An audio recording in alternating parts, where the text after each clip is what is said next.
राष्ट्रीय ओबीसी महासंघाच्या साखळी उपोषणाचा आज चौथा दिवस आहे। ओबीसींचं संविधानिक आरक्षण वाचवण्यासाठी ओबीसी महासंघाकडून साखळी उपोषण सुरू आहे। मराठ्यांना सरसकट आरक्षण देण्यास ओबीसी महासंघानं विरोध केलाय। दरम्यान मुख्यमंत्री देवेंद्र फडणवीस आज नागपूर दौऱ्यावर असून ते साखळी उपोषणाला भेट देणार का, ओबीसी शिष्टमंडळाशी चर्चा करणार का, याकडे सगळ्यांचं लक्ष लागलंय। आणि या संदर्भात अधिक माहिती देत आहेत आमचे प्रतिनिधी उदय तिमांडे आपल्यासोबत जोडले गेलेले आहेत। उदय, ओबीसी महासंघाच्या साखळी उपोषणाचा आजचा हा चौथा दिवस, काय अपडेट? नक्कीच राष्ट्रीय ओबीसी महासंघाच्या साखळी उपोषणाचा चौथा दिवस आपल्यासोबत स्वतः डॉक्टर बबनराव तायवाड आहेत। सर, तुमच्या साखळी उपोषणाचा चौथा दिवस आहे, तुमचे धरणं प्रदर्शन सुरू आहे। मात्र काल ज्या काही मुंबईमध्ये घडामोडी झाल्या, कोर्टानं ज्या ते जरांगे पाटलांना फटकारलं की ज्या पद्धतीनं मुंबईला आझाद मैदान सोडून इतरत्र आंदोलनकर्ते फिरतात, त्यांनी 4 वाजेपर्यंत परत यावं आणि जरांगे पाटलांनी स्वतः पाणी आता बंद केलेलं, त्यांची प्रकृती ढासळत चाललेली आहे आणि त्यांचं म्हणणं आहे की कुणबी आणि मराठा एक आहे। या सगळ्या संदर्भात आता काय तुमची भूमिका? नाही, आमची भूमिका स्पष्ट आहे। सुरुवातीपासून 2 वर्षापूर्वी पण मी तेच बोलत होतो, आता पण तेच बोलतो आहे की आमचा सरसकट जी मागणी होती की सरसकट कुणब्यांची प्रमाणपत्र देण्यात यावे, ती देण्यात येऊ नये या मागणीचा 2 वर्षापूर्वी पण आम्ही विरोध केला, आता पण आम्ही विरोध करतो आहे। आणि आपण बघितलं असेल की परवा त्या आंदोलनकर्त्यांनी तो शब्द मागे घेतलेला आहे आणि सरकारने सुद्धा आज सर्व वर्तमानपत्रामध्ये ज्या बातम्या आलेल्या आहेत, उपसमितीने काल डिक्लेअर केलेलं आहे की आम्ही ओबीसीतनं आरक्षण देऊ शकत नाही आणि सरसकट कुणब्यांची प्रमाणपत्र सुद्धा देऊ शकत नाही। सरकारने एवढं मोठं आव्हान केल्यावर आंदोलनकर्त्यांनी त्याकडे लक्ष द्यायला पाहिजे आणि काल कोर्टाने जो काही आदेश दिला त्याचं पालन करून काय निर्णय घ्यायचा तो त्यांनी ठरवायचा आहे। आम्ही पण 4 वाजेपर्यंतच्या गतिविधीवर लक्ष ठेवून आमचं आंदोलन सुरू आहे। आम्ही कुठल्याही परिस्थितीत आमच्या आरक्षणाला धक्का लागू देणार नाही। तुम्ही धक्का लागू देणार नाही, मात्र कोर्टाने काल आदेश दिल्यानंतर आज मुंबई पोलिसांना जरांगे पाटलांना नोटीस बजावलेली आहे आणि ते आदेशाचं उल्लंघन करतात असं त्या नोटिशीत आहे। त्यांनी जे त्यांना नियम घालून दिले होते त्यांचं पालन करावं अशा सूचना केलेल्या आहे। काय वाटतं तुम्हाला इथून पुढे जरांगे पाटलांच्या आंदोलनाचं?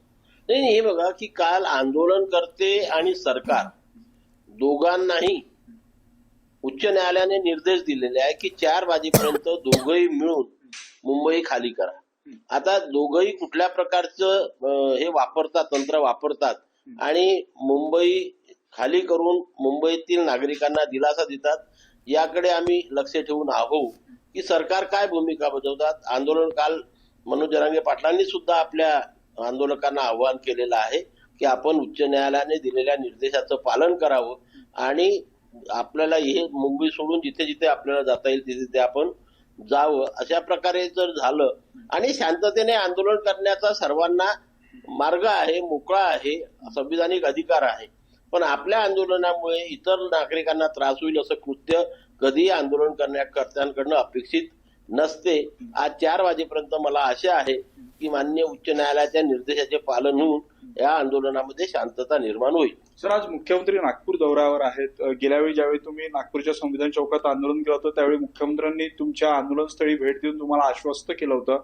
आज देखील मुख्यमंत्री तुम्हाला भेट देणार आहे का किंवा तुमच्या शिष्टमंडळाला चर्चेसाठी बोलावणार आहेत का? तुमची काही चर्चा झाली काय संदर्भात? नाही, कुठलीही चर्चा झाली नाही, पण आपण हे बघा, आपण पण काल होता आपल्या सर्वांच्या उपस्थितीमध्ये या राज्याचे माननीय गृहराज्यमंत्री पंकजी भोयर यांनी आंदोलन स्थळाला भेट दिली आणि त्यांनी स्पष्ट सांगितलं की मी इथे सरकारचा प्रतिनिधी म्हणून आलेलो आहो आणि सरकारने आपल्याला आश्वस्त करायला सांगितलेलं आहे की आम्ही ओबीसीच्या आरक्षणाला कुठलाही धक्का लागू देणार नाही। ओबीसीचं जे 27% संविधानिक आरक्षण मिळत आहे ते जसंचा तसं भविष्यामध्ये सुद्धा कायम राहील।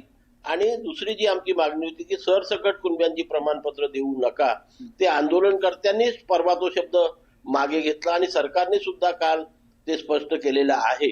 आणि मग अशा परिस्थितीमध्ये विरोधकांच्या मागणीवर जोपर्यंत अंतिम निर्णय होत नाही तोपर्यंत मुख्यमंत्री आमच्या आंदोलनाला भेट देतील किंवा नाही याविषयी मी साशंक आहे। माझी तशा प्रकारची अपेक्षा सुद्धा नाही कारण त्यांचे प्रतिनिधी येऊन त्यांनी आम्हाला आश्वस्त केलेलं आहे. म्हणजे तुमचं समाधान झालेलं आहे. सर, एक प्रश्न असा आहे की उपसमितीच्या बैठकीमध्ये हैदराबाद गॅजेट आणि सातारा गॅजेटच्या संदर्भात जे आहे ते सरकार एक GR काढेल अशी माहिती समोर येत आहे, जी मनोज जरांगे पाटलांनी जी त्यांची मागणी होती.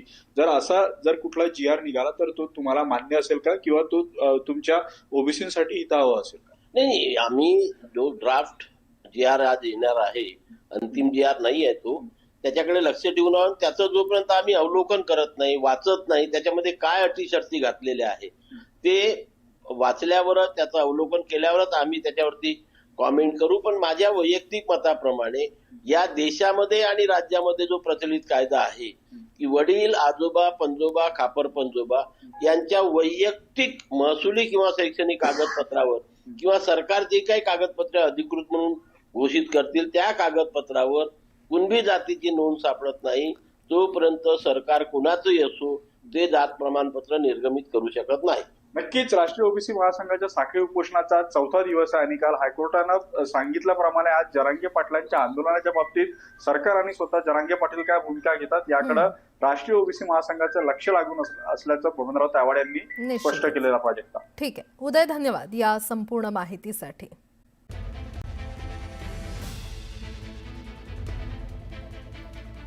दरम्यान मराठा आंदोलनाच्या पार्श्वभूमीवर ओबीसी नेत्यांची मुंबईत बैठक पार पडली. या बैठकीनंतर भुजबळांनी मनोज जरांगे यांच्यावर निशाणा साधलेला आहे. आमच्यावर अन्याय झाला तर आम्ही देखील लाखो ओबीसींसह मुंबईत दाखल होणार आणि आम्हाला कुणीही रोखू शकणार नाही असा इशारा छगन भुजबळ यांनी दिलाय. तसंच ओबीसी प्रवर्गात अजून कोणत्याही जातीला आणू नका असंही त्यांनी पत्रकार परिषदेतून म्हटलेलं आहे.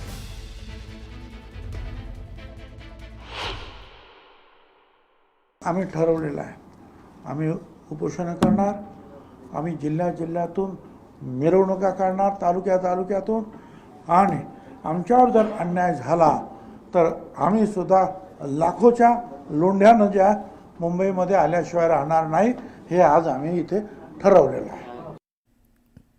दरम्यान हैदराबाद गॅजेटमध्ये मराठा आणि कुणबी जनसंख्या वेगवेगळी असल्याचं भुजबळ म्हटलेत.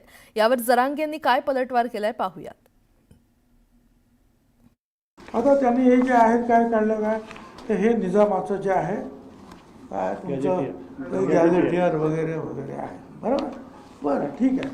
त्याच्यामध्ये सुद्धा त्यांनी काय सांगितलेलं आहे, हे जे आहे हे गॅजेटियर जे आहे हे उस्मानाबाद आणि लातूरचं, त्याच्यामध्ये सुद्धा त्यांनी असं म्हटलेलं आहे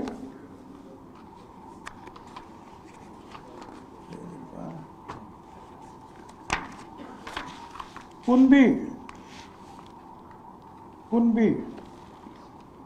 3560, कुणबी 3560.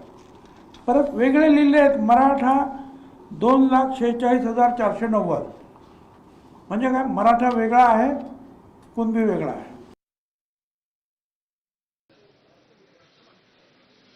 त्याला तर कोलितो मी, ते येवल्यावाल्याला कवा कोलितो मी.